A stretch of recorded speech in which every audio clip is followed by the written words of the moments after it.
Welcome back dito sa channel natin. Andito tayo ngayon sa Quezon City. Magbibigay tayo ng latest update sa pinakabagong hotel resort and casino dito sa Quezon City, ang Solaire North Resort. Dito pala sa area na ito itatayo ang Metro Manila Subway Quezon Avenue Station na nagkaroon na ng groundbreaking ilang buwan na nakaraan pero hindi pa rin ito nasisimulan. Ito ang dating slum area na tinayuan na ng iba't ibang mga developments ng Ayala.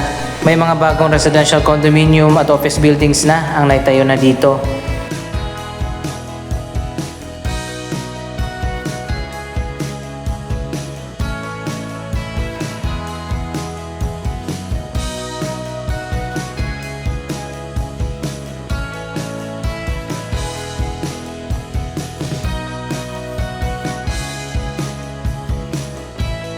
Ito na ngayon ang latest progress sa bagong Solaire North Resort, ang pinakabagong 5-star hotel resort and casino dito sa may North EDSA, Quezon City.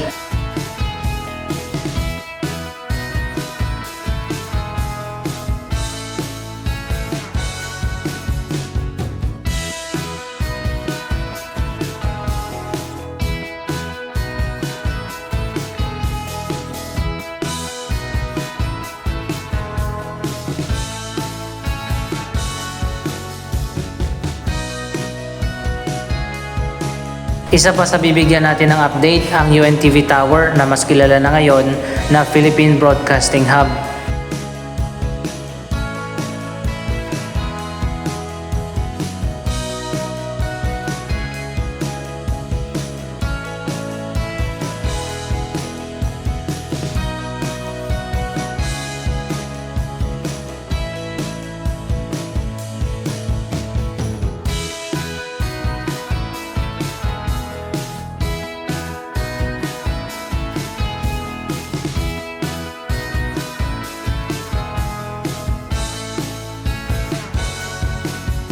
Bumagal na rin ang progress sa proyektong ito at ilang taon na ang construction at hindi pa rin ito natatapos.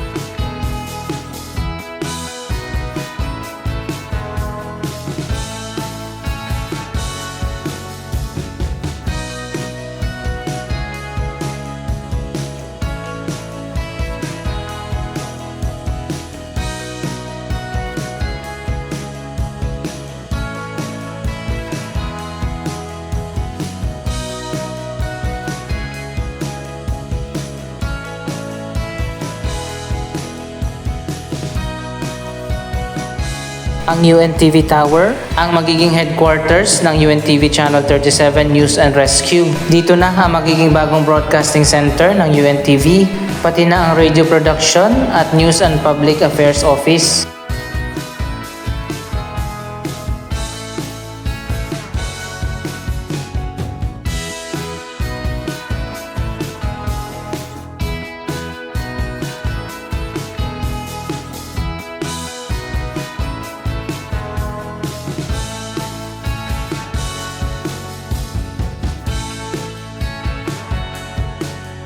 Napakaganda pa naman ang design ng bagong UNTV Tower. Magkakaroon pa yan ng 3 disc doon sa taas ng building.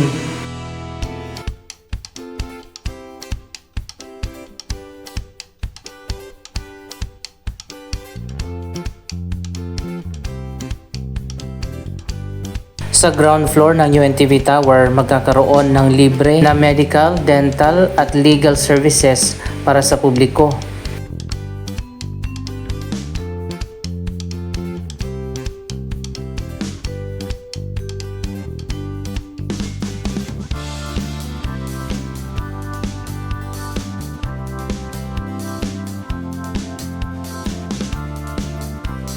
Hanggang sa ngayon, ongoing pa rin ang paglalagay ng mga glass panels o windows sa palibot ng building.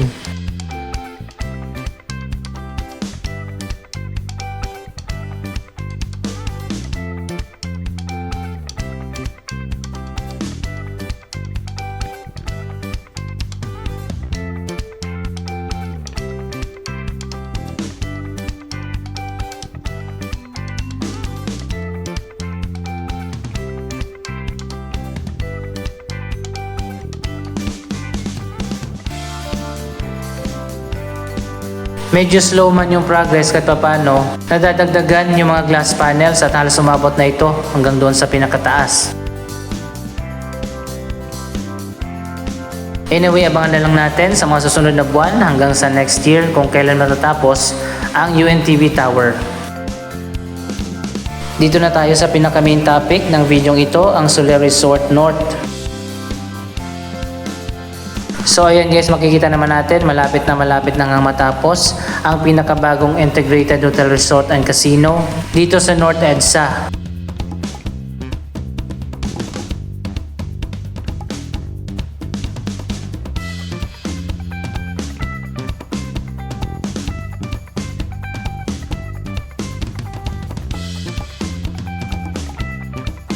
Kung mapapansin natin, saradong-sarado itong lower part ng building.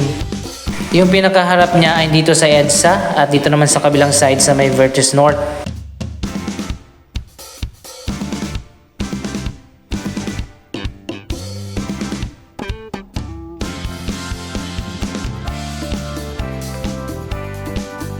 Kaya siguro sarado at walang window yung area na to dahil nandyan yung turnback guideway ng MRT3 at dyan dumadaan yung mga tren papunta dito sa depot na nasa ilalim ng Vertis North.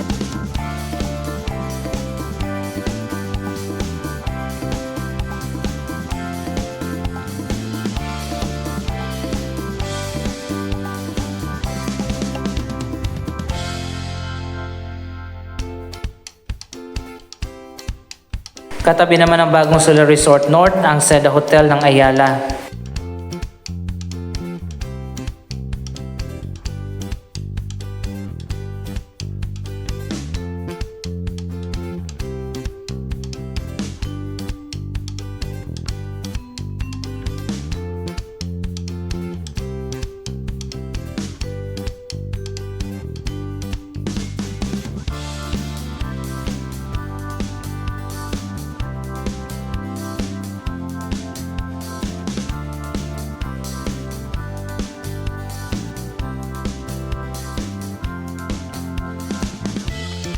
Marami pang mga amenities ang Solaire Resort North. Magkakaroon pa dyan ng shopping complex, casino, 5-star hotel rooms, swimming pool, bars, restaurants at marami pang iba.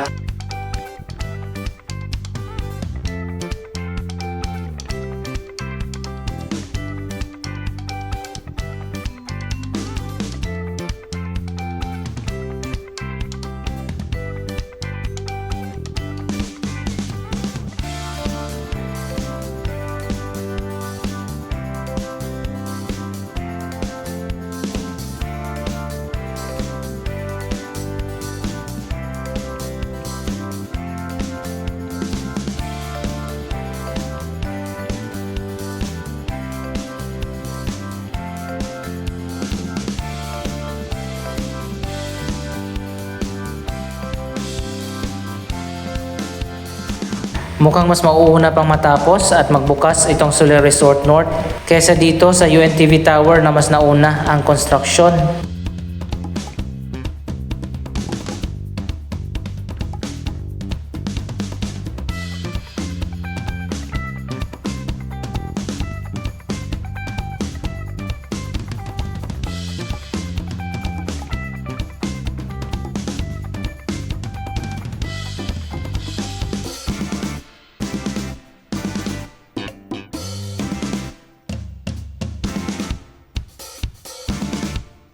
Dito naman tayo sa Vertis North, marami na rin mga development dito, mga office buildings, residential condominium, hotel at shopping mall ang naitayo na.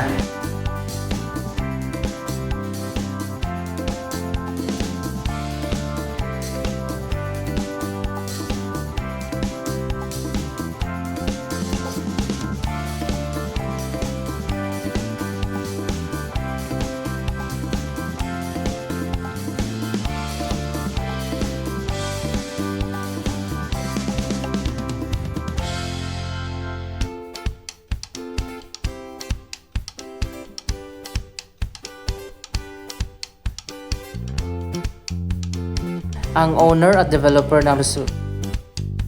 Ayon pa sa Bloomberry Resorts, ang owner at developer ng Solaire Resort and Casino, nasa 4,200 ang mabibigyan ng trabaho sa pagbubukas ng bagong Soler Resort North.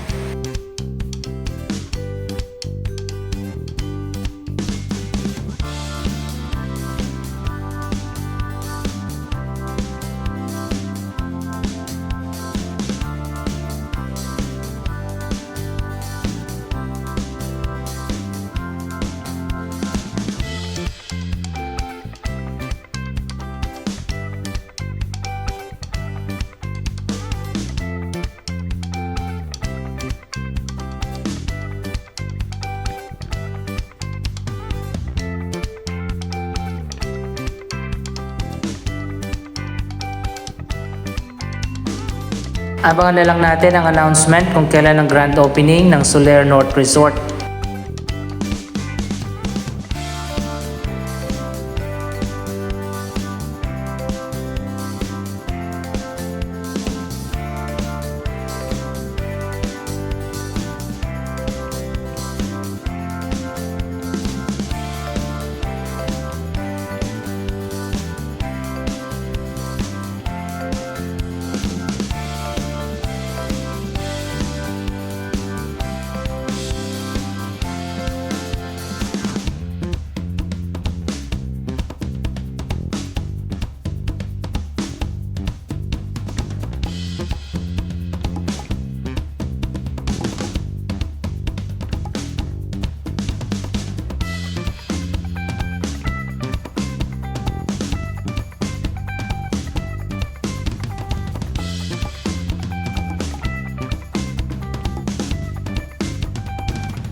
Dito naman tayo sa North Avenue, ito ang linya ng MRT-7 at dito sa kabilang side, sa may Mindanao Avenue, ginagawa na ngayon ang Metro Manila Subway North Avenue Station naman.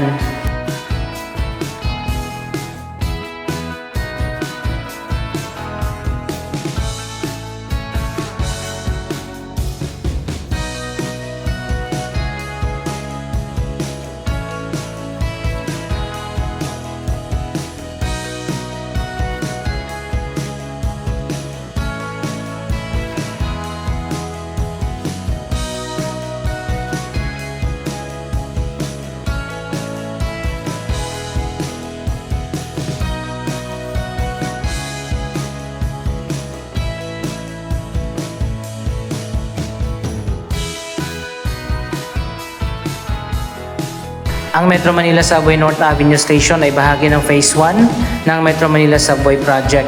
Simultaneous o halos sabay-sabay na ginagawa ang apat na station ng Phase 1 ng Metro Manila Subway, ang East Valenzuela Station, Quirino Highway Station, Tandang Sora Station, at itong North Avenue Station.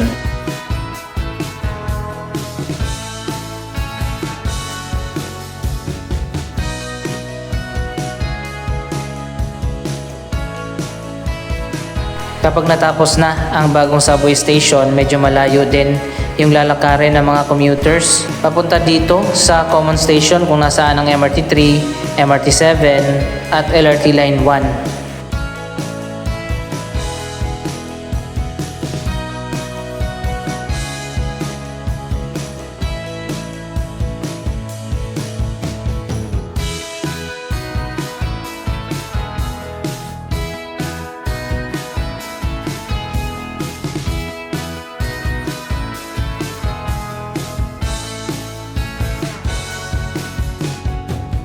So guys, ano masasabi nyo dito sa iba't ibang mga bagong development sa North EDSA?